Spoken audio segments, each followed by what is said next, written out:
Hey everyone, welcome to today's Explainer. For years, the EV world has been stuck in this agonizing chicken and egg battle. You know the drill. Do people buy the cars first or do we build the chargers first? Well, the data is officially in, and it's telling us a crystal clear story. 2026 is it. This is the undeniable tipping point where EV charging finally, literally, catches up to the traditional gas station. So I've got to ask, is range anxiety finally dead?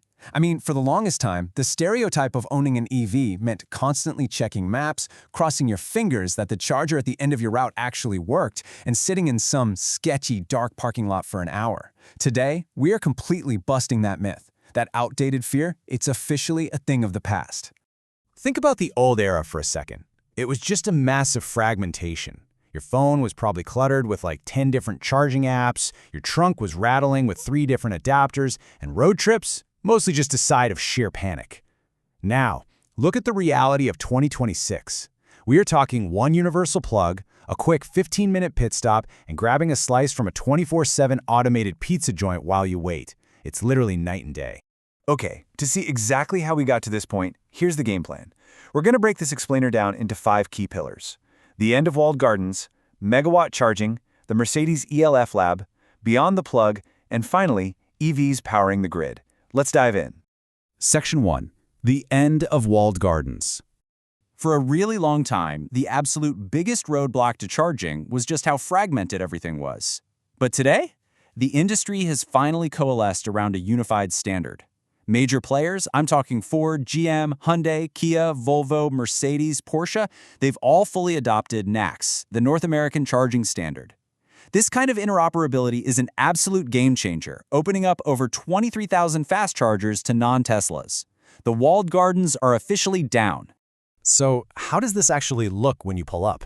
It's beautifully practical. You just confirm the site right in your app, snap on an adapter, plug the thing into your EV, and start the session. That's the whole shebang. But hey, a quick warning here. Actually, scratch that. It's more of a strict rule. Notice I said automaker approved. High-power DC charging pumps a massive amount of energy into your car.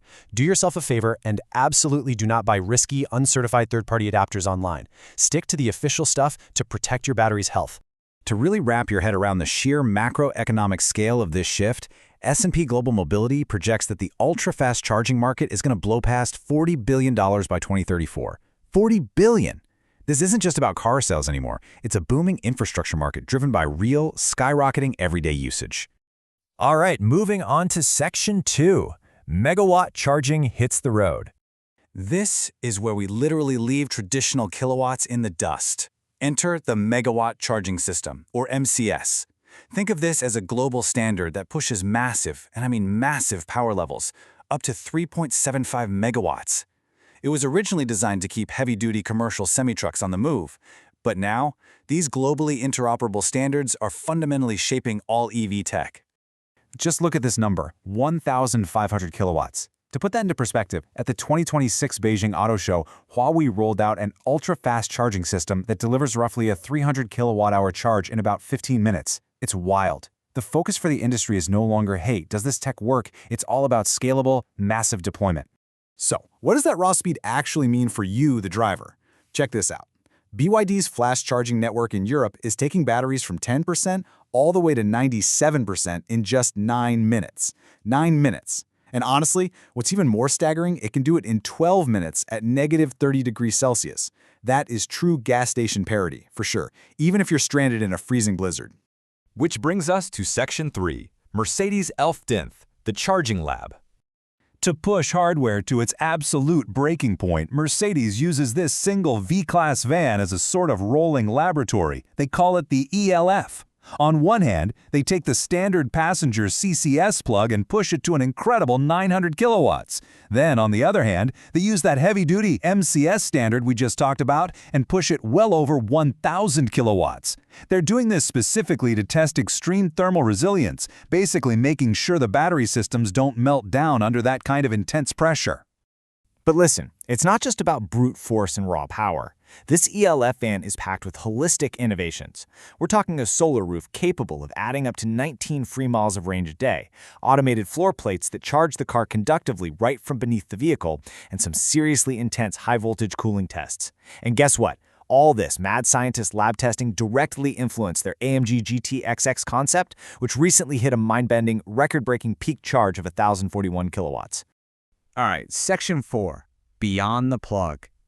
Because you're only stopping for, say, 15 to 20 minutes now, the charging station itself is totally evolving into a high-tech destination. We're seeing some really cool new amenities popping up. You've got Blackworld dropping in these lounges with 24/7 automated pizza machines. Fastnet is building these gorgeous stations complete with family play zones. And companies like Roxy's, they're deploying totally hands-free robotic charging arms for incoming fleets of commercial robotaxis. It feels like the future's already here. And for charging at home, the tech is getting even sleeker. The Porsche Cayenne Electric just introduced series production wireless inductive charging, delivering 11 kilowatts at up to 90% efficiency. This total sci-fi tech is finally a reality for everyday consumers. It completely eliminates the need to ever physically plug a cable into your car in your garage. You literally just park and it charges. Now, behind the scenes, the economics of these ultra-fast stations are honestly brilliant. See, a traditional megawatt charger draws this massive, immediate spike directly from the power grid, which can take years of red tape and permitting to get approved. But in 2026, smart operators are using battery-buffered architecture. Instead of shocking the grid, the station draws a slow, steady 300 kilowatts into a giant on-site battery.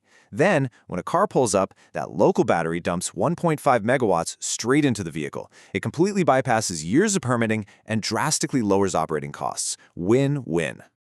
Okay, bringing it all home with Section 5, EVs powering the grid. This is where we really have to shift our mindset.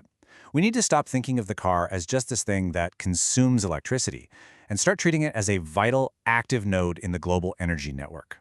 The absolute keyword you need to know here is bidirectional charging. It's technology that allows your EV to absorb electricity, sure, but then it can actively flow that power in reverse, feeding it back into your house, powering your appliances, or even selling it back to the public power grid.